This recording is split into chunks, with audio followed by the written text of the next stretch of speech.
Alright, ito yung cup na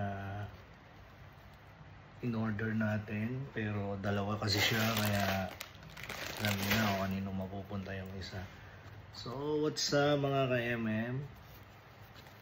Ayan o, quality, maganda. Astig.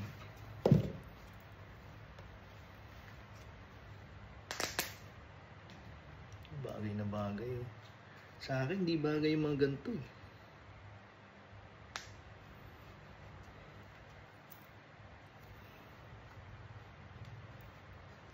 Meron talagang binabagayan yung mga ganitong sombrero.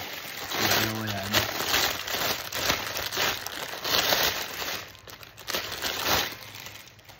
Siyempre, akin yung isa. Parehas. Diba? Astig.